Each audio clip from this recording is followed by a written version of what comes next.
Welcome to Discover Joyous Love with Anita DeFrancesco as your host. This is a hybrid of topics under the subjects of mindfulness, sexuality, and relationships. Hello, this is episode 32, and the topic is Dishonesty is betrayal. Of any sorts, not only in romantic relationships or love relationships, but I want to talk to you about dishonesty, how dishonesty in itself is a betrayal. Now, of course, since this is a hybrid of topics focusing on mindfulness, sexuality, and relationships, and I am Anita DeFrancesco, a love and relationship coach, we're going to be focusing on the relationship and betrayal. But first, let's just come to the subject of honesty and dishonesty. Now, think back when you were in high school, when you were growing up, and you, a lot of time your friends, or maybe you had an incident where your friends were going away, say, for example, on a camping trip, and they didn't tell you about it because they didn't want you to be there. So they lied to you. Now, think about how many times you've been lied to. Now, that in itself is a form of emotional betrayal. Other kids are going away on a trip, and because maybe one or two people didn't like you, they lied to you, and then later you found out they went on this trip and they betrayed you. So what I'm saying is, and then all of a sudden the apologies come, and everyone's sorry for dissing you out, so to speak, neglecting you or abandoning you. So first of all, let's go back to our childhood and look at our childhoods. Were we the abandoned, neglected child? Now, if you don't know what that is, start to sit down and write what type of childhood you had. Were you from a divorced family? And even if you weren't from a divorced family, there's a lot of children that grow up without attention. Attention. So if there's a lot of neglect and abandonment, or one kid gets more than the other, chances are you're going to attract and have patterns in life to attract people that are going to be dishonest to you. Thus, dishonest in your romantic relationships when you get to the very top of things, when you get to the very end where you want to be married or have a really strong relationship with someone. Why does your partner have infidelity and cheat versus your friends' partners never do that? So, and I've had that. I look at my friends, why don't their boyfriends cheat on them? And the love that I get decides to cheat on me, because in my growing up, there was a lot of abandonment and neglect. So it's a pattern inside the body. And over the years, a lot of time, kids growing up would form their own cliques, and they would neglect you or keep you out of things. And it's basically a form of betrayal and dishonesty, because people feel entitled. And they feel like, it's okay if people don't want to include you in their weekend trips and things, your friends, or your weekend or parties. Your friends have a party and they don't tell you about it because they don't like you and they don't want you there. And a lot of those things happen during the teenage years, during the years when you're in your 20s.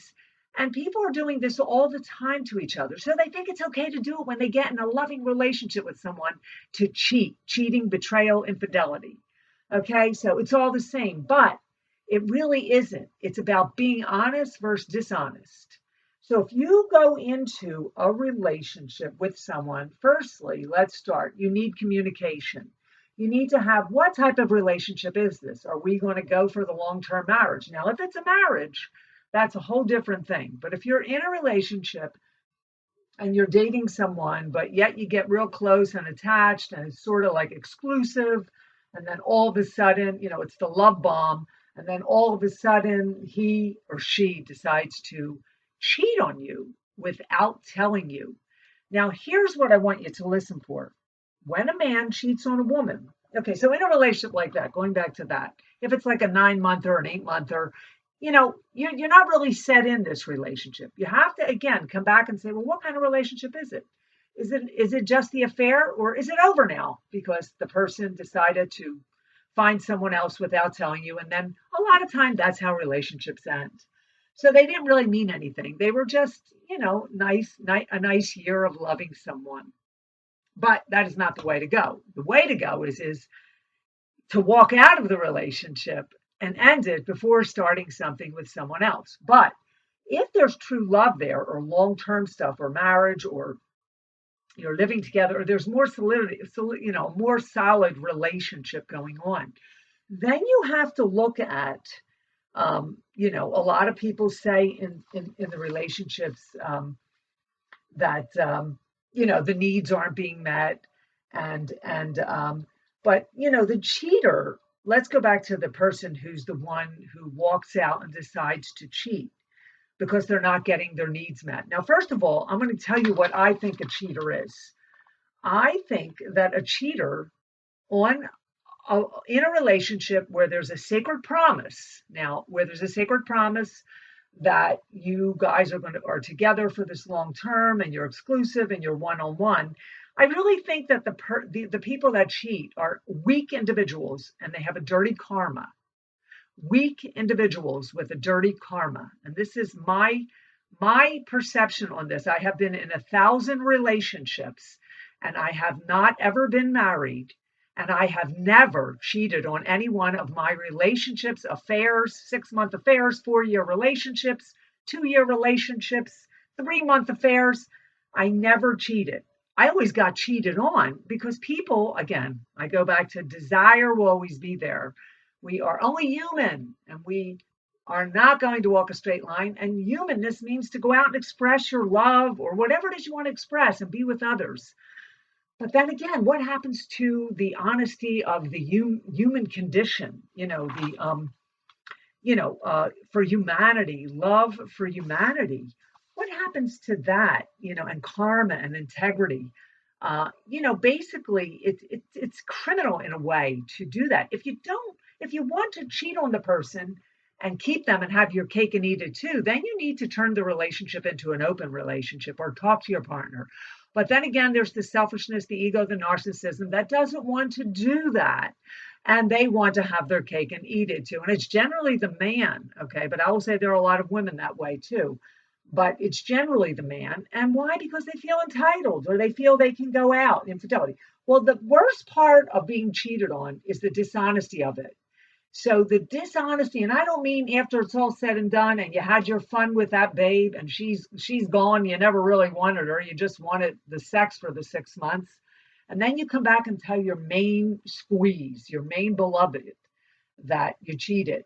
Now you're being honest. No, the honesty has to come before. It doesn't have to come after, because all along she or he feels it. Okay, we're going to just say she. We're going to stick on the she, folks, here. She feels you cheating the whole time. Now, here is where the woman has to open her eyes and ears. He will always send her signals. He will try to tell her. And what he really needs from you is your help in bringing him to the words to say, I'm cheating, or I met someone I like, but I don't want to lose you. That's what you want to hear. I met a girl that she's a little younger, and I just wanted to have some fun with her, but I don't want to lose you. That's what you want to bring his words to say, because you're not going to control the sexual feelings, the chemistry, the lust, the desire, or whatever it is. You're not going to be able to control that. You'll only get hurt if the dishonesty is there the whole time. And I don't mean them coming clean at the end when it's all said and done. It's got to be before, folks, before. Now, okay, so that being said, or you're the type of woman that wants to stay in denial.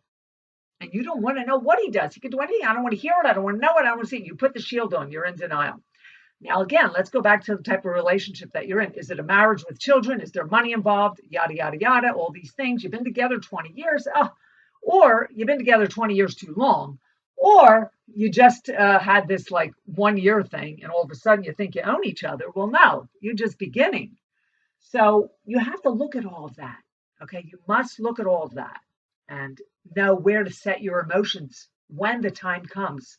You get the love bomb, or when the other bomb comes, the cheat bomb. Now, again, going back to yourself as a child and friends, how many friends betrayed you? They went against you. They went to the clubs, the discos without you. They left you behind. You didn't belong. And those patterns, again, are living in you. So you got to fix yourself. in order not to be the victim, if you want to call it a victim, because I just call it dishonesty and selfishness. And it's not even selfishness, it's dishonesty is betrayal. If you lie to me, and you and me and my, just like I said in high school when the kids went camping and they didn't take me along, and they all lied and said they weren't going camping, and they did because they didn't want me along. Well, that's dishonesty. Now, if they would have said, "Hey, we're going camping, we just don't want you to come along," I don't know, maybe that might hurt more, but you would learn from the honesty and you wouldn't feel betrayed. So keep in mind, betrayal is dishonesty from the get-go. Now, why do people cheat? First of all, infidelity is any emotional or sexual intimacy that violates trust. It's about trust. Now, remember, there is no trust in the world. We cannot trust anyone for anything. You can't even trust your own parents when it comes to money. You can't even trust your own parents will lie to you. I mean, there is no trust. It's about protecting yourself, but it's about loving. It's about coming out and really loving. And it's about, opening up those parts of yourself that understand the human condition. Remember, no one is perfect. People have a lot of pain. They're working with a lot from their childhood. They're trying to be a human being. They're trying to walk the straight line, but we're not perfect. So the goal is to be able to teach each other, support each other, help each other along the way instead of hating each other and targeting each other, and again projecting and getting our needs, unmet needs, off from others, becoming a vampire of sorts. So it's very important that we look into ourselves first and really reflect. You're listening to Discover Joyous Love, and this is my podcast. And yes, I am your host, Anita DeFrancesco. The topic is dishonesty is betrayal of any sorts, not only in romantic relationships. Yes, so infidelity, again, is any emotional or sexual intimacy that violates trust. And what really is trust? Now, you have the human condition, you have karma and integrity. What have we learned as a child? Why is it that when people get in relationships, they kill each other, they scorn each other, they hurt each other for this love because there's so much hate that they're conditioned with. But the real reason that people are out there cheating is because they feel entitled. And maybe they're not getting enough sex or appreciation. You hear why couples go out and see another person going against their sacred love union that they've created with their beloved. But you know what I say? I say, if you really have strong feelings about your partner and you can't work it out, or you try to, or you just ignore it and you haven't tried hard enough to really work out, making the sex better, making the love better, making the affection better, making the attention better, making the communication better, then I say you leave the relationship. You don't hang in there and cheat and start a whole nother affair with someone else, because in the end, like I said, dishonesty is the betrayal. It is not the actual act of you in the betrayal. It is the dishonesty. And I'll say one thing, when someone is honest to me, and like I said, going back on that camping trip in the high school days where they didn't want me to go, and they told me that they weren't going, and then I found out everyone went. But had they said to me, hey, we just don't want you to go, we don't think you're going to be good company or whatever, that would have made me feel much more alive, much more like a human being, much less like a victim. But when someone is dishonest to you, you become a victim, whether you're a victim mentality or not. You become that low self-esteem, like no one likes you, I'm betrayed, or I'm abandoned and neglected. So there's many reasons why people in relationships go out and cheat. And the main reason is it's not for sex. It's not because she or he don't give me enough appreciation. It's because they feel entitled. And there's a lot of cosmopolitan life out there, cash and smartphones and everything else. And it's there. So where's the discipline? Where is the discipline? If you don't want to be in the relationship, walk out rather than harm someone's emotions, because That in itself is criminal. The cheater cheats because he's not getting his needs met. The only one being cheated on was not getting her needs met before his affair, and she chose not to cheat. Now listen to that. Someone wrote this in a comment. The cheater cheats because they're not getting the needs met. The one being cheated on was not getting the needs met either before his affair, and she chose not to cheat. So it is a choice, folks. It is a choice. So look at it both ways. You're both not getting your needs met. So one goes out and decides to get the needs met and betray the other, and the other one doesn't cheat. So there you go. It is really, a catch-22 here. Now, monogamy is, like I said, desire will always be there. If you've cheated, chances are you were the problem, not the person who got cheated on. Chances are, if you cheat, you're the problem, not the person you're cheating on.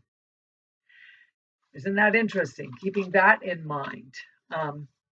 So again, we're just talking about, again, you work in these close-knit offices with employees, and you travel, and there's, affairs are born every day. And, this whole thing with affairs, they're rampant. The numbers are increasing. It's happening all the time. And marriages are being broken up, and children are being left to be raised with one parent because of this. And so we really have to take a stance here and really look at what we're doing. There needs to be honesty, discipline, integrity, karma. If you want to have the affair and you think your wife isn't right for you, leave the relationship. Don't stay in it and cause more harm.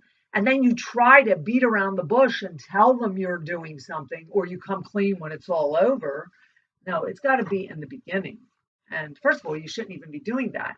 If you're not happy in the relationship and it doesn't work, get out. And again, if this whole thing about the excuses of not getting your enough sex or appreciate, it's really there are no excuses. It's like I want to do what I want to do. Well, then you have to not go into this exclusive one-on-one relationship. I know that's hard too, because you meet the one, you want to be with them, but then you want to desire means to open up to creativeness. There's nothing wrong with having desire. Desire can be directed in many different ways, in artistic interventions and things like that, not necessarily love or sex, but talk about what you really want in the relationship, what you need. And this is where you have to go. The communication it needs to be there instead of going out of the sector. You have to stay within the relationship where the communication is and talk about it.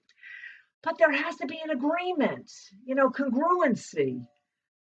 So if you make a bond or know yourself, and you know yourself that you're not going to be committal a year from now, 2 years from now, well then why do you do that?